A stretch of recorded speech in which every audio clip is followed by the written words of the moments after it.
gerente de Sengatic. Sengatic. Después hiciste carrera en Toyota, que entraste en 1999. 1999, también en el área de administración y finanzas. Bien, contabilidad, después fuiste gerente general de contabilidad y finalmente creciste a número 1. Exactamente. El proyecto de Letios también lo hice en Brasil. Entre todos los ingenieros, un contador. Proyecto de Letios del que vamos a hablar también. Mariano Perotti es director general integrador de Danone. Mariano, ¿qué significa ser director general integrador de Danone? Bueno, soy gerente general de aguas, pero aparte del grupo acá tiene 4 compañías. Lácteos, una compañía de medicina y también nutrición infantil.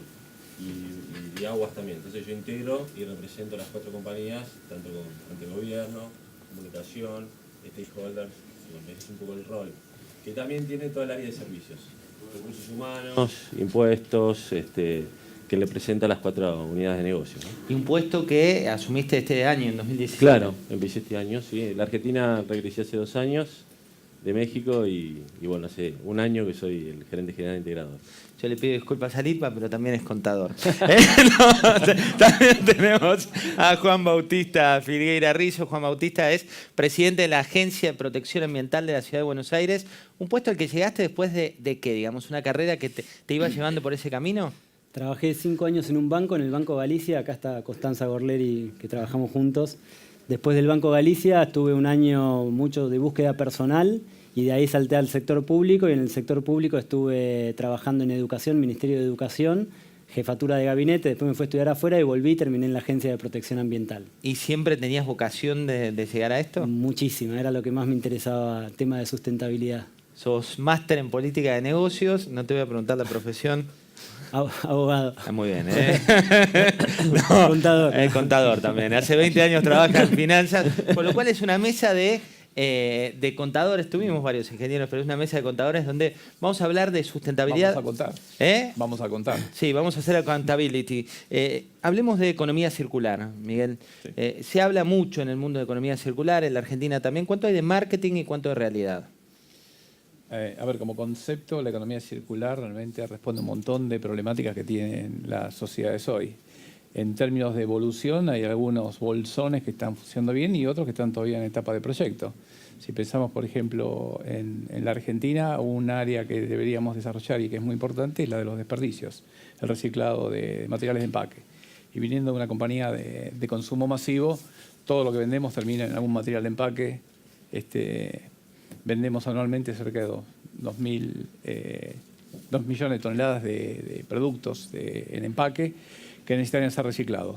Hoy se recicla cerca son reciclables 70% de los envases y 40% termina siendo reciclado. Eso implica una carga enorme para las sociedades para manejar ese tipo de basura. Ese es un lugar especial para las economías circulares.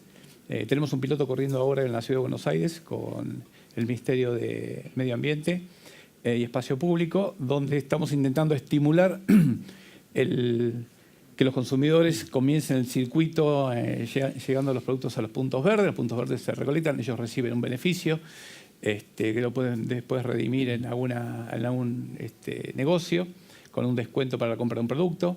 Y de ahí comenzar a generar escala para encontrar este sistema de reuso, reciclado, reutilización, etc. Esta idea del círculo del que hablamos. Es fantástica. En realidad, cuando pensamos lo poco que se recicla en el mundo y la nueva generación de envases que terminan en rellenos sanitarios, que son realmente problemáticas, uno diría, no hay que pensarlo 2 veces, hay que hacerlo. Lo que pasa es que para esto hace falta, obviamente, generar la infraestructura, hace falta la coparticipación de la sociedad, del gobierno y las compañías.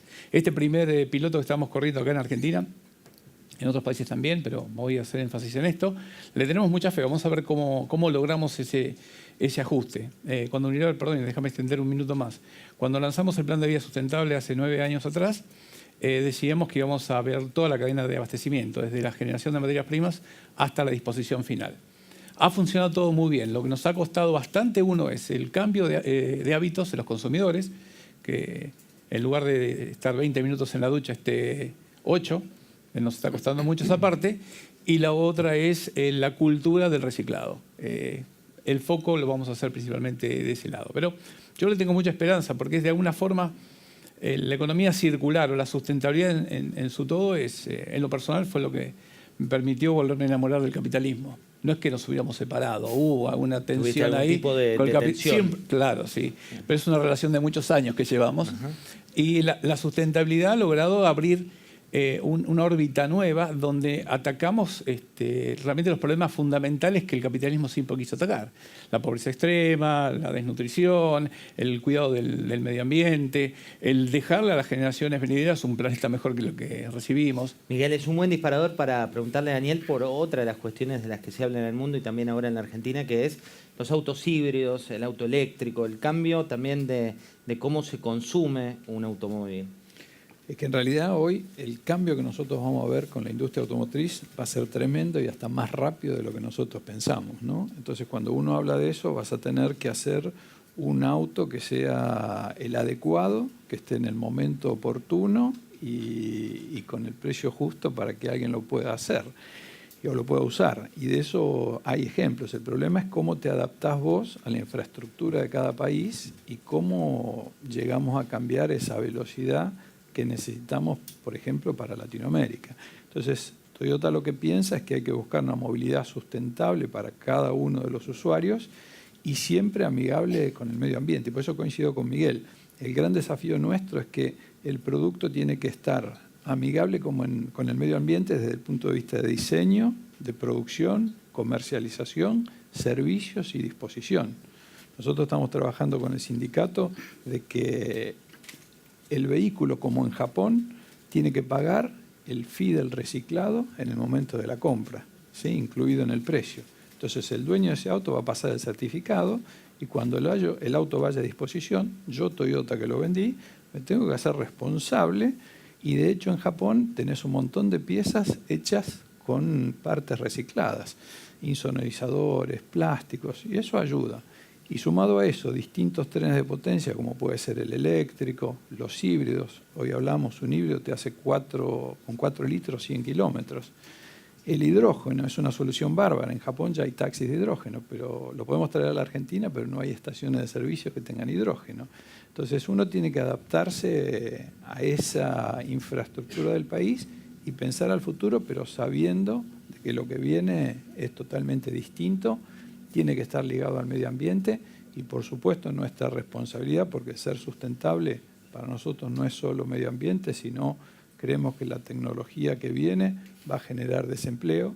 Entonces, es nuestra responsabilidad generar más empleo y generar un bienestar social para la comunidad en la que estamos. Juan, ese bienestar tiene que ver con alianzas público-privadas. Digo, ¿de qué manera se pueden implementar y cuáles son los puntos que hay que corregir? A ver, alianza pública-privada es esencial para lo que es desarrollo sostenible y para cómo nos podemos desarrollar nosotros internamente como ciudad, como Estado y paralelamente cómo las empresas tienen para aportar al Estado su conocimiento, digamos. En ese sentido, la colaboración es esencial, pero esta colaboración en este momento está dada y está empujada sobre todo porque con la sustentabilidad como tema de fondo, lo que está sucediendo ahora es que hay mucha presión social por parte del Estado, porque el Estado ha planificado históricamente sin pensar en términos de sustentabilidad y actualmente un montón de cosas que están sucediendo en las ciudades, ejemplo, inundaciones que están pasando en ciudades muy, muy desarrolladas, por ejemplo, ciudades de Estados Unidos, vinculados con cambio climático, generan un impacto muy profundo en las ciudades. Entonces, hay una demanda social para el Estado para que se comporte y para que planifique en términos de sustentabilidad. Y lo mismo les está sucediendo a las empresas. Anteriormente las empresas planificaban pensando sobre todo en la rentabilidad, pero la rentabilidad de las empresas está asociada a la imagen. Y la imagen hoy en día es algo esencial para que te vaya bien como empresa. Y la gente lo que le está demandando a las empresas es que sean cada vez más sustentables. Entonces, ese trabajo conjunto entre público y privado es esencial, tiene un potencial enorme, pero está traccionado fundamentalmente por la demanda ciudadana. Mariano, en un rato va a estar Francisco Murray, que es el embajador de las empresas B en la Argentina, pero me interesa conocer el camino que ustedes hicieron desde la intención de ser una empresa B hasta lograrlo y también para muchos que todavía no saben de qué estamos hablando, contanos brevemente. Bueno, la verdad que estamos muy contentos. Ser una empresa B en la Argentina y 52, multinacionales somos la primera, a nivel del grupo Danone somos la tercera, hay una en España, Lácteos, otra en Estados Unidos que es Wave y después nosotros. La verdad que es un proceso que duró 4 años, pero cuando los escucho cada uno de los CEOs tiene que ver con eso, tiene que ver con una misión de la organización, tiene que ver con un triple impacto, que es el económico, obviamente, pero hay un impacto social y un impacto que tiene que ver con el planeta. Cuando tenés esa cultura dentro de la organización generada por procesos, esto empieza a ser de alguna manera acciones concretas. Nosotros empezamos hace más de 4 años con acciones concretas, pero no teníamos la manera de medirnos. Ahí es donde los certificados de B Corp cayeron en Danone para ver, bueno, en qué nivel estábamos de certificación. Pero ni siquiera con el sentido de certificar, sino como así medís tus resultados económicos, cómo podés medir tu impacto social, cómo podés tu impacto en la comunidad, cómo podés medir tu impacto en sustentabilidad. Bueno, ahí nos dimos cuenta que estábamos muy cerca de certificar y ahí B Corp se acercó a nosotros y dijo, bueno, hagámoslo en conjunto, también con ONGs, también con el Estado. Esto es un proyecto que no es solo entes privados.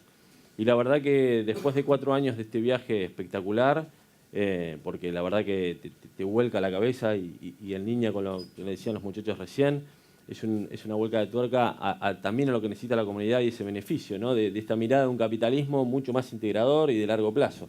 Así que por suerte y gracias a mucho esfuerzo pudimos certificar a mediados de este año como B Corp en la Argentina. Miguel, cuando hablamos de tu romance, y no me quiero poner en intimidades, pero ese romance que tenés con el capitalismo y que lograron reconquistarse, acercarse de alguna manera, hay una cuestión que es el error de diseño de algunas cuestiones en particular. Por ejemplo, cuando uno mira los residuos, vos hablabas recién, y hay como un error de diseño por ahí. ¿Por qué? Sí. Bueno, producto del antiguo capitalismo. El antiguo capitalismo lo que perseguía claramente conquistar las voluntades de los consumidores y se fijaba mucho más en el diseño más que en la funcionalidad. Y eso nos ha llevado a hacer tal vez diseños que no son tan óptimos para el medio ambiente. Y así como decía, 70% de nuestros empaques son reciclables en el mundo, significa 30% todavía no lo es. Ese es un error. El segundo es, por ejemplo, este año lanzamos una nueva botella para un producto nuestro, BIM, con 25% menos de plástico. Pregunta por qué no lo hicieron antes.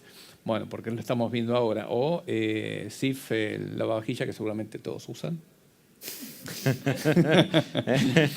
Ahí tenés algunos excelente producto. Mano, 50% del PET que usa es reciclable. Es decir, vamos aprendiendo. A ver, en realidad lo que pasó es que el capitalismo se construye originalmente con muy buenas intenciones, no voy a llegar hasta el siglo XIX, pero moviéndonos muy rápidos, pensando que los recursos eran ilimitados. Ese fue el error de concepción, ¿no? Y si no eran ilimitados, que alguien se haga cargo era. Hoy ya sabemos muy bien que no es un recurso ilimitado y en realidad hay dos opciones. Una es, o dejamos una gran parte de la población mundial sufriendo y no recibiendo ningún beneficio, o cambiamos la forma de operar. Me gusta más el cambiar la forma de operar, que es lo que tenemos que hacer. E implica en diseño, reciclado, sistemas. Hay un montón de factores que van a aportar positivamente a este nuevo sistema que sería el capitalismo social o el capitalismo compartido. Hay varias definiciones que todavía no han llegado al lugar clave, que tiene que ver con que hoy por hoy, por ejemplo, las compañías operamos cuando los gobiernos me autorizan a operar. En el futuro, la licencia para operar me la van a dar ustedes, porque tienen el poder de hacerlo. La conectividad, la forma de comunicarse, las redes sociales, y la gente pide más y más un rol distinto de las corporaciones. Y ese es el camino que estamos. En realidad yo no creo que haya otro modelo fuera del capitalismo, ¿no? Creo que este modelo de capitalismo es el que realmente puede crear valor para todos. Y cuando uno al principio hablaba equivocadamente de que lo que pasa es que si no se acaba el planeta, en realidad no, el planeta no se acaba nunca. Lo que puede acabar es con todas las razas humanas y de animales en el planeta. El planeta va a sobrevivir. Lo que tenemos que pensar nosotros es en el largo plazo y en las nuevas generaciones. Y ese es el disparador de esto. Daniel, en este capitalismo compartido también se da una tendencia. Vos hablabas recién de nuevas tecnologías aplicadas a los autos, pero se habla de dueños que se convierten en usuarios, se habla de coches que ya no son de uno, sino que forman parte de una identidad. ¿Por qué está cambiando esto? Porque ahí creo que esta revolución tecnológica que nosotros vivimos también hace cambios en los hábitos de consumo. Entonces, adaptándonos, podemos ir rápido. En Japón, el problema para comprar un auto no es el crédito, sino tener un lugar para estacionarlo. ¿Sí? Entonces, no le venden el auto si uno no tiene el certificado municipal del estacionamiento. Imagínense un japonés, chico joven, ahorran 10, 15 años para comprar la casa, 10, 15 años no tiene lugar donde estacionar. Ese chico ya está empezando a buscar una solución de alquiler temporario y la concesionaria o la alquiladora va a ser el garage. Pero por el otro lado también, el japonés es muy vivo y piensa un poquito para adelante y cambia. ¿Cuántos de ustedes usan el auto todos los días de la semana? Probablemente muy pocos. A ver, vamos a chequearlo. Levante la mano quien usa Todos los días de la semana. Todos. Bueno. Para todo el resto, los japoneses ya inventaron, uno le ofrece al concesionario que ese día no lo va a usar el auto y el concesionario le va a buscar el auto a la casa, se lo alquila esos 2 días que uno no lo usa y ahí estamos buscando un esquema de uso y beneficio para bajarle el costo del consumo a la otra persona. Entonces esos hábitos van a pasar.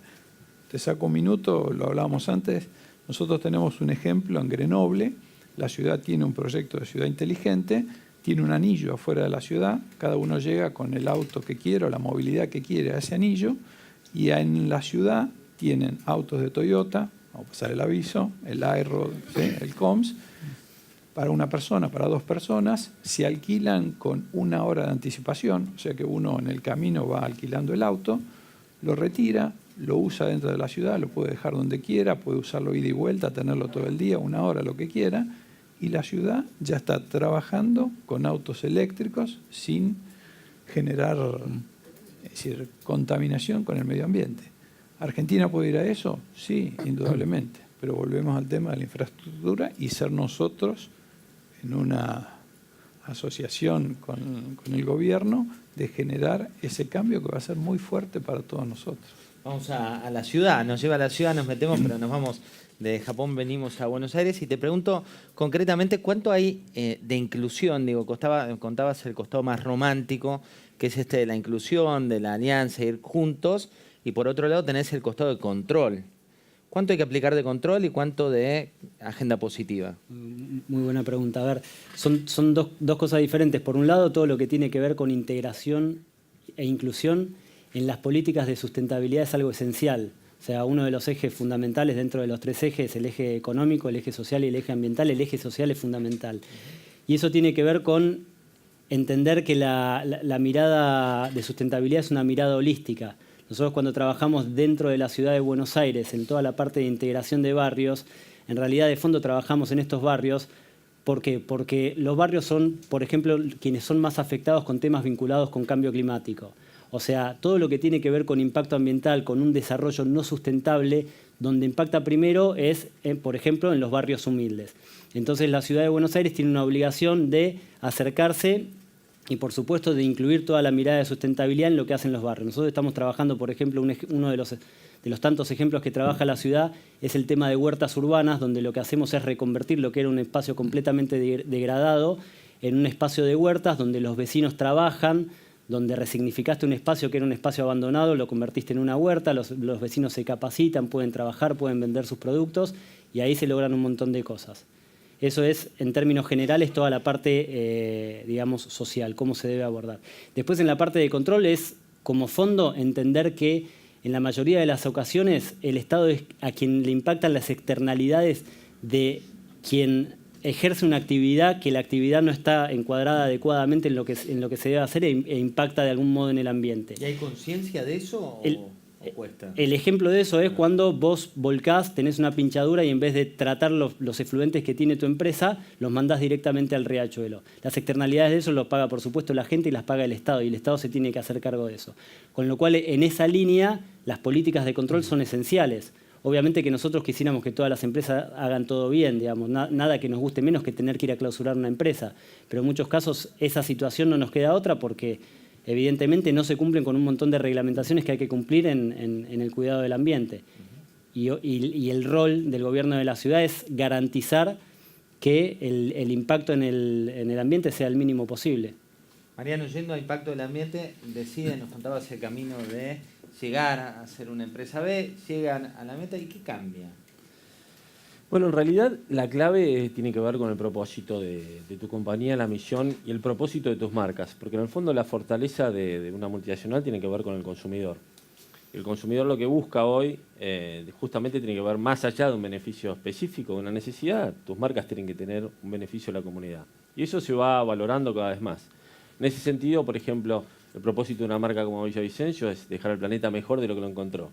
A partir de ahí, una de las bases que tiene que ver justamente con el reciclado, nosotros tenemos un convenio con el gobierno de la ciudad, con el gobierno de Mendoza y con otros gobiernos que tiene que ver con trabajar con recicladores urbanos para recolectar justamente todo el plástico posible para que Villavicencio sea un producto 100% de material reciclado. Y así vas comprometiéndote a producción de carbono. La compañía en los últimos años redujo 40%. Y en cada uno de los estamentos lo mismo. Por ejemplo, Villa del Sur es el acceso al agua. Bueno, nosotros tenemos un compromiso que es devolverle el agua más de la que usamos. Entonces ahí hacemos convenios con ONG, ¿para qué? Para invertir, por ejemplo, ahora estamos con un proceso con Natural Conservancy, que es a través del río Chubut, invertir de cómo nosotros, a través del medio ambiente, obtenemos más agua de la que sacamos. Entonces, industrialmente te obliga a repensar tu fábrica, te obliga a repensar los desechos, te obliga a repensar la energía que utilizás, la emisión de carbono, mirar toda la cadena, desde tus proveedores hasta tus clientes, involucrarlos, ser embajador en ese proceso. Y lo que te das cuenta que al final del camino el consumidor, cuando encuentra una botella tuya que dice, bueno, está hecha con 50%, 100% producto reciclable, tiene el doble de valor para el negocio. Entonces te empieza a cambiar toda la filosofía de la organización. ¿Y te preocupa que haya cambios, por ejemplo, en la ley de glaciares? Bueno, en realidad nosotros siempre tenemos que ver de todo lo que no impacte en la sustentabilidad. Entonces ahí nosotros, por ejemplo, la ley de minería, en la medida que tenga los reglamentos y no desproteja al medio ambiente, nosotros la apoyaríamos. Ahora, en el caso, si empieza a desproteger al medio ambiente, ahí la industria y el Estado tienen una responsabilidad muy fuerte en poner ese marco, porque si no, lo que de alguna manera obtenés lo terminas perdiendo por otro lado. Pero por eso te digo que en esto también el principal factor tiene que ver con los consumidores y con la gente. Bueno, lo decía Miguel recién, ¿no? Hoy la responsabilidad que tiene la industria, el Estado, todo ese ente es muy importante lo que le termina de pasar al consumidor. Por eso la gobernanza también en las multinacionales es muy importante, la transparencia, cómo armás tus comités, cómo de alguna manera todos los procesos tienen que ser de alguna manera que lo pueda ver el consumidor final. Y acá hay una gran responsabilidad empresarial con respecto a eso también. Miguel, yendo un poco a los consumidores, vos preguntabas recién tal o cual marca puntual del portfolio que vos tenés, pero digo, ¿cuán dispuestos estamos los argentinos a pagar más por un producto que en definitiva por cuidar al medio ambiente cuesta más? Nada, no están nada dispuestos. Y está bien. No, ningún consumidor está dispuesto a pagar por lo que considera su obligación de las compañías. El problema es nuestro, resolver el problema, no pasar el problema al siguiente. Ese es el principio básico de la sustentabilidad. Además, después ya de haber recorrido varios años haciendo la sustentabilidad, puedo decirle que además es un buen negocio. Normalmente la sustentabilidad reduce costos, no los amplía. Que ese era un mito. Antes siempre se hablaba de... Bueno, cuando hablaba de productos verdes, sí, te paga 20% más, te doy Sí. un producto verde. En realidad no es así. Uno puede ser sustentable y puede ser más efectivo inclusive. Ese es el gran debate que hoy tiene el mundo entre las ganancias de corto, mediano y largo plazo. Bueno, nosotros subimos algún embate a principios de año por un negocio que trabaja con principios muy distintos a los de Unilever y fue casi una revelación el apoyo que recibimos del mercado diciendo queremos que sigan haciendo lo que están haciendo, que de alguna forma lo que nosotros planteamos como una manera de crear valor con principios.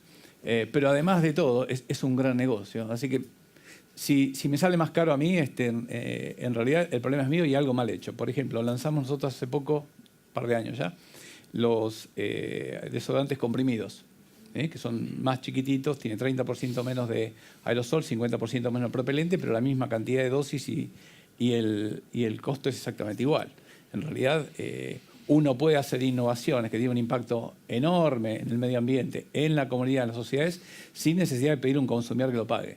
Porque el error es exactamente ese, pedir a la gente que pague por algo que es responsabilidad nuestra.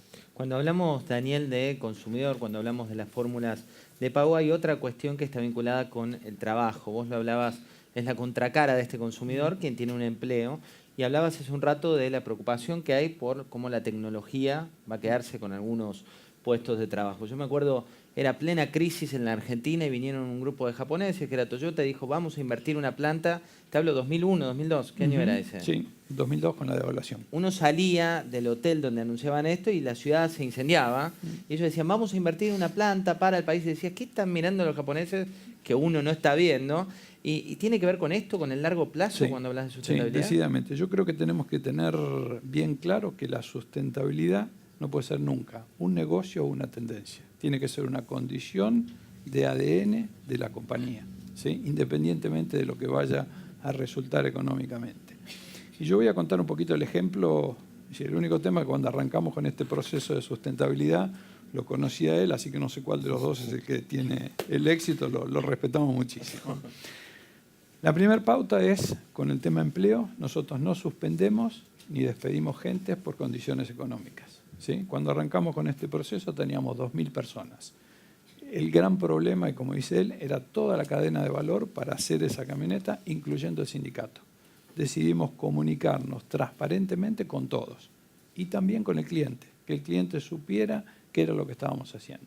Entonces, cuando todo el mundo habla de la sustentabilidad, y a veces caímos en efectos, hasta podrían decir inocentes, porque yo le conté el plan tal cual, sin secretos, al sindicato.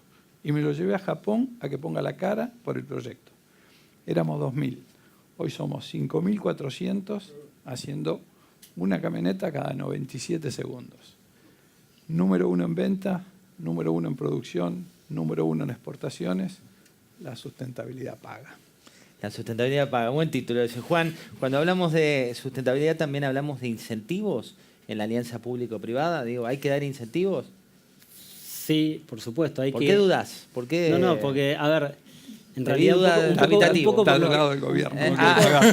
Aumenta el ¿Qué déficit. pasó? La caja, ya te dijeron. No Es con que la caja. un poco la reflexión de Déficit. lo que plantean los señores es, en realidad el incentivo ya de por sí es ser sustentable. Ser sustentable es un incentivo de por sí. O sea, es cómo sos mejor en tus procesos, cómo sos más eficiente cuando manejas tu energía, cómo sos más eficiente cuando manejas tu agua.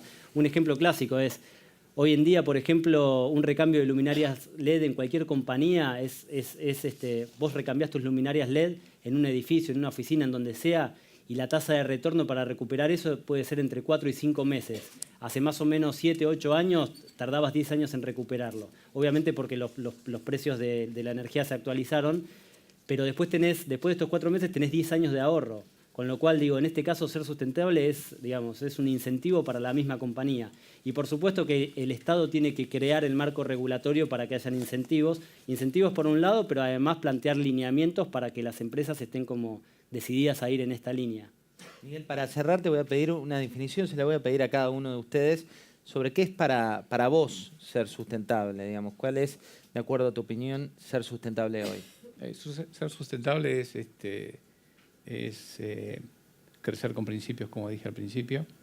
Es enfocar el rol de la compañía desde un lugar muy distinto, abandonar de alguna forma el mero objetivo mercantil por un objetivo mucho más amplio que de alguna forma devuelve a la sociedad, a la gente, es decir, a todos nosotros, mucho más de lo que nos estamos llevando. Hay un dato, el presidente global de Unilever cada vez que viene, tuve la suerte de entrevistarlo en un par de oportunidades, y hace una recorrida, que eso por distintos hogares, ¿no? Va y visita para ver cómo consumen los distintos clientes y cómo puede variar esto, ¿no? Claro, eso lo hacíamos hace un tiempo, lo seguimos haciendo. Lo que está pasando hoy, tenemos mucho dato fuerte, hard data que se llamaría, ¿no? Y es un hecho de la realidad, tenemos un portafolio de muchas marcas, y ya muchas de las marcas tienen un propósito social o ambiental. Las marcas que tienen propósito social o ambiental y lo comunican proactivamente, crecen al doble de velocidad de las marcas que no lo tienen. Mirá vos, ese es otro título. Daniel, ¿qué es sustentabilidad para vos? Yo creo que es seguir creciendo, excediendo las expectativas de los clientes y obviamente contemplando que la sociedad donde vos interactuás sea mejor por lo que vos estás haciendo, ¿no? Y de esa manera seguir generando el crecimiento de manera sustentable y que todos sepamos la dirección a donde vamos, ¿no? Mariano. Para mí es una responsabilidad, es una obligación que tiene tanto el Estado como las compañías. No hay compañía, no va a haber compañía que si no toma esto en serio, no hay compañía para el futuro. Si no se trabaja hoy, no vamos a tener planeta, no vamos a tener empresas. Y el consumidor, que es el principal protagonista, tiene que cambiar hábitos también y tiene que exigirle más al Estado y a las compañías para tener un futuro mucho más sustentable. Juan. Para mí es pensar en el otro y pensar en nuestros hijos. O sea, ya estamos viviendo con mucha claridad los efectos del cambio climático, los estamos viviendo localmente y si no tenemos un compromiso muy, muy fuerte de todos, realmente vamos a tener enormes problemas a futuro. Qué placer, ¿no? Cuando las palabras se validan en hechos, cuando tiene coherencia el mensaje que se dice con lo que realmente pasa, algo que no es tan habitual en nuestro país y que está bueno tenerlo al menos en esta media hora que compartimos. Muchas gracias. Gracias, señor. Gracias. Gracias.